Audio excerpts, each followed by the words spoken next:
sejahtera untuk kita semua. Saya Ricky Francisco, calon guru penggerak angkatan keempat dari Kabupaten Dairi.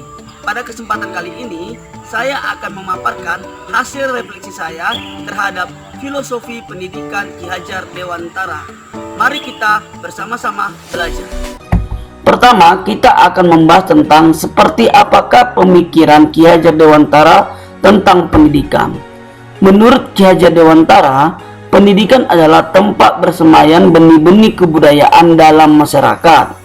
Ki Hajar Dewantara memiliki keyakinan bahwa untuk menciptakan manusia Indonesia yang beradab, maka pendidikan menjadi salah satu kunci utama untuk mencapainya. Pendidikan dapat menjadi ruang berlatih dan bertumbuhnya nilai-nilai kemanusiaan yang dapat diteruskan atau diwariskan.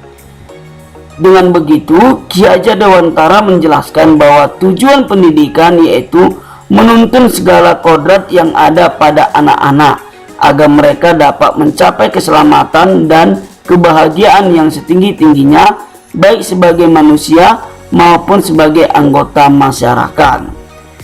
Ki Hajar Dewantara membedakan kata pendidikan dan pengajaran.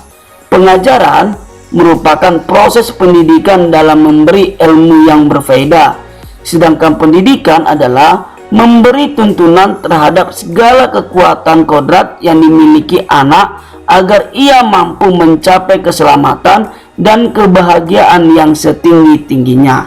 Sehingga dapat disimpulkan bahwa Ki Hajar Dewantara menyimpulkan bahwa pendidikan dan pengajaran merupakan usaha persiapan dan persediaan untuk segala kepentingan hidup manusia, baik dalam hidup bermasyarakat maupun hidup berbudaya dalam arti yang seluas-luasnya. Selanjutnya, Ki Hajar Dewantara mengibaratkan peran pendidik seperti seorang petani atau tukang kebun, sedangkan anak-anak seperti biji jagung yang akan ditanamkan oleh Pak Tani dengan perhatian dan perawatan dari Pak Tani. Begitu pula dengan anak-anak.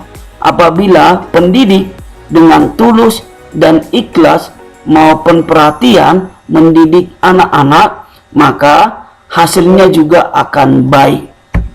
Selanjutnya, Ki Hajar Dewantara menjelaskan bahwa dasar pendidikan anak berhubungan dengan kodrat alam dan kodrat zaman.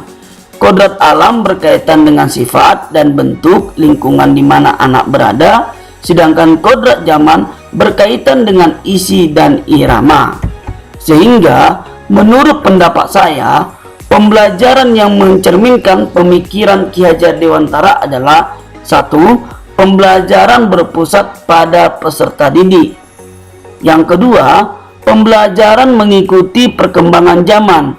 Yang ketiga, pembelajaran tidak bertentangan dengan nilai-nilai kemanusiaan.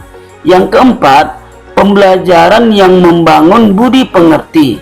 Dan yang kelima, pembelajaran berfokus pada proses, bukan pada hasil. Selanjutnya, filosofi pemikiran Ki Hajar Dewantara dapat terwujud apabila yang pertama, guru bersifat pamong dalam memberi tuntunan dan arahan agar anak tidak kehilangan arah. Yang kedua, guru harus mampu memberikan pembelajaran sesuai dengan keadaan zaman.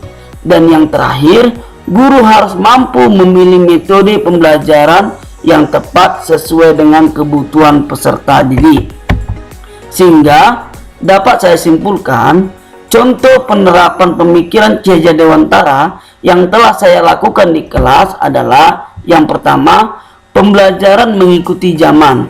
Artinya, saya sudah menggunakan aplikasi teknologi sebagai media maupun sumber pembelajaran sebagai bentuk wujud pembelajaran abad 21.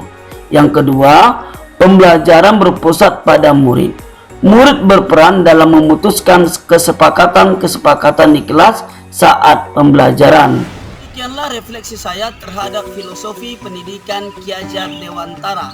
Saya Ricky Francisco mengucapkan merdeka belajar.